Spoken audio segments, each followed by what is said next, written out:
Hi all, welcome to my channel. ಇದು ಶನಿವಾರದ vlog. ಇವತ್ತು ಅಮಾವಾಸ್ಯೆ ಆಗಿರೋದ್ರಿಂದ ಬೆಳಗ್ಗೆ ಬೇಗ ಎದ್ದು ಬಾಗಿಲೆಲ್ಲ ತೊಳೆದು ನಮ್ಮ ಕಡೆ ನಿಂಬೆಹಣ್ಣನ್ನು ಇಳಿಸ್ಬಿಟ್ಟು ಅದಕ್ಕೆ ಅರಿಶಿನ ಕುಂಕುಮ ಹಾಕಿ ಇಡ್ತಾರೆ. ಯಾವುದೇ ರೀತಿ ಮನೆಗೆ ಕೆಟ್ಟ ದೃಷ್ಟಿಯಾಗಲಿ ನಕಾರಾತ್ಮಕ ಶಕ್ತಿ ಬರದೇ ಇರಲಿ ಅಂತ ನಾನು ಕಾಳನ್ನ ಮೊಳಕೆ ಕಟ್ಟೋಕ್ಕೆ ಅಂತ ರಾತ್ರಿಯೇ ಕಾಳನ್ನೆಲ್ಲ ಕಳ್ಳು ಮಿಕ್ಸಲ್ಲಿ ನೆನೆ ಹಾಕಿ ಇಟ್ಟಿದ್ದೀನಿ. ಅದು ನೆಂದಿದೆಯಾ ಅಂತ ನೋಡ್ತಿದ್ದೆ. ಕಾಳೆಲ್ಲ ನೆಂದಿದೆ. ಅದನ್ನು ಚೆನ್ನಾಗಿ ನೀರನ್ನ ಶೋಧಿಸಿ ಒಂದು ಬಟ್ಟೆಗೆ ಹಾಕಿ ಇಟ್ಟಿದ್ದೀನಿ. ಅದಾದಮೇಲೆ ಇವತ್ತು ವೆಯ್ಟ್ ಲಾಸ್ಗೆ ಒಂದು ಹೆಲ್ದಿ ಜ್ಯೂಸ್ ರೆಸಿಪಿನ ನಿಮ್ಮ ಹತ್ರ ಶೇರ್ ಮಾಡ್ಕೊತಾ ಇದ್ದೀನಿ. ಇದಕ್ಕೆ ಏನೇನು ಬೇಕು ನೋಡೋಣ ಬನ್ನಿ. ಒಂದು ಆರೆಂಜ್ ತೊಗೊಂಡಿದ್ದೀನಿ, ಹಾಗೆ ಅರ್ಧ ಕ್ಯಾರೆಟ್, ಸ್ವಲ್ಪ ಶುಂಠಿ, ಸ್ವಲ್ಪ ಪುದೀನ, ಹಾಗೆ ನಿಂಬೆಹಣ್ಣು ತೊಗೊಂಡಿದ್ದೀನಿ. ಇದನ್ನೆಲ್ಲ ಇವಾಗ ಮಿಕ್ಸಿಗೆ ಹಾಕಿ ಸಣ್ಣಾಗಿ ರುಬ್ಕೊಬೇಕು. ಕ್ಯಾರೆಟ್ನ ಹಾಕ್ತಾಯಿದ್ದೀನಿ. ಇವಾಗ ಕ್ಯಾರೆಟ್ ಹಾಕಿ ಪುದೀನ ಫ್ಲೇವರ್ಗೆ ಅಂತ ತೊಗೊಂಡಿರೋದು. ಶುಂಠಿನೂ ಸಹ ತುಂಬಾ ನಮ್ಮ ವೆಯ್ಟ್ ಲಾಸ್ಗೆ ತುಂಬಾ ಹೆಲ್ಪ್ ಮಾಡುತ್ತೆ.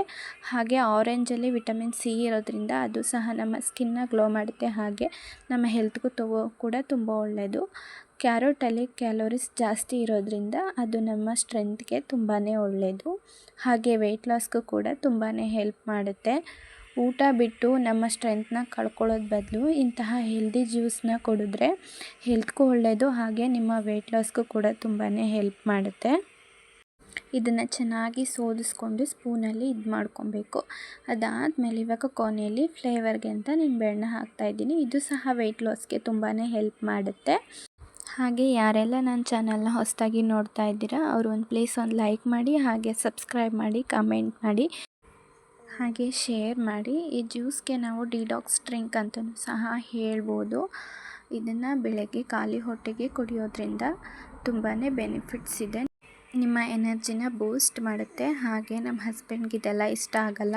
ಅವರಿಗೆ ಕಾಫಿ ಮಾಡಿಕೊಟ್ಟೆ. ಅದಾದಮೇಲೆ ಬ್ರೇಕ್ಫಾಸ್ಟ್ಗೆ ಇವತ್ತು ಉಪ್ಪಿಟ್ಟು ಮಾಡಿದ್ದೆ. ಬ್ರೇಕ್ಫಾಸ್ಟ್ ಎಲ್ಲ ಮುಗಿಸಿ ಫ್ರೆಶ್ ಅಪ್ ಆಗಿ ಇವಾಗ ಕೊಣನೂರ್ಗೆ ಹೋಗೋಣ ಅಂತ ರೆಡಿಯಾಗಿದ್ದೆ. ಅದಾದಮೇಲೆ ನಿನ್ನೆ ವಾಶ್ ಮಾಡಿ ಹಾಕಿರೋ ಬಟ್ಟೆ ಎಲ್ಲ ಎತ್ತಿಟ್ಟಿದ್ದೆ. ಅದನ್ನು ಇವಾಗ ಹಿಂಬುಡಿಸಿ ಎತ್ತಿಡಬೇಕು.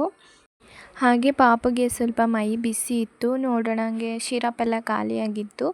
ಹಾಗೆ ಶಿರಪೆಲ್ಲ ಬರೆಸ್ಕೊಂಡು ನೋಡೋಣ, ಒಂದು ಸಲ ತೋರಿಸ್ಕೊಂಡು ಬರೋಣ ಅಂತ ಹೊರಟಿದ್ವಿ. ಅವನು ಆ್ಯಕ್ಟಿವ್ ಆಗಿದ್ದಾನೆ ಸ್ವಲ್ಪ, ಆದರೆ ಮೈ ಬಿಸಿ ಇತ್ತು ಮತ್ತು ಶೀತನೂ ಜಾಸ್ತಿ ಆಗಿತ್ತು. ಅದಕ್ಕೆ ಇವಾಗ ಕೊಣನೂರ್ಗೆ ಹೋಗ್ತಾ ಇದ್ವಿ ಅವನನ್ನು ತೋರಿಸ್ಕೊಂಡು ಬರೋಣ ಅಂತ.